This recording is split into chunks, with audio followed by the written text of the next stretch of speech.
Vande Mataram. Real estate regulatory authority मतलब के RERA ना मुजब बिल्डरोए प्रोजेक्ट माटे लेवायेली लोन ની વિગતો જાહેર કરવામાંથી મુક્તિ આપી છે।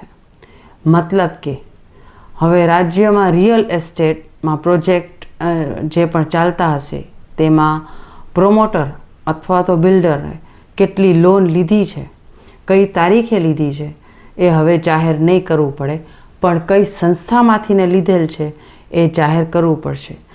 કારણ કે રેરાના હુકમ નંબર 112 મુજબ જે 28/11/2025ના હુકમ થયેલ હતો તે મુજબ બધી જ વિગતો એક બોર્ડ ઉપર, જે બોર્ડની માપ અને સાઇઝ નક્કી હતી એના ઉપર લાલ અક્ષરે કઈ બેંક અથવા સંસ્થામાંથી લોન લીધી છે, કઈ તારીખે અને કેટલી રકમની લોન લીધી છે તે જણાવવું અનિવાર્ય હતું, તે મેન્શન કરવું અનિવાર્ય હતું।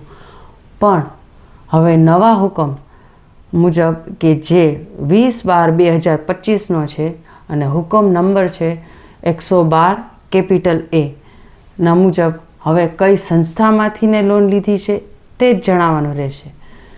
કેટલા રૂપિયાની મતલબ કેટલી રકમ અને કઈ તારીખ એ જણાવવાનું નહીં રહે। એનાથીને થશે શું કે જે આ ગ્રાહકો છે અથવા તો જે સામાન્ય નાગરિક છે તેને બિલ્ડરનો કેટલો નફો છે એ ખ્યાલ નહીં પડે અને એ બાર્ગેનિંગ પણ નહીં કરી શકે। તદુપરાંત એક જ સાઇઝના પ્રોજેક્ટ માટે બેંક અલગ અલગ માપદંડની લોન આપી હોય તો પણ પોલ ખુલ્લી પડી જાત, પણ હવે એ પણ નહીં થાય। અને હવે આવા હુકમના સુધારાથી પ્રોમોટર અથવા બિલ્ડરના આ હિતમાં ગણાય છે, પણ જે સામાન્ય નાગરિક અથવા તો ગ્રાહકો છે તેના હિતમાં નથી, એવી છાપ ઊભી થઈ રહી છે। નમસ્તે।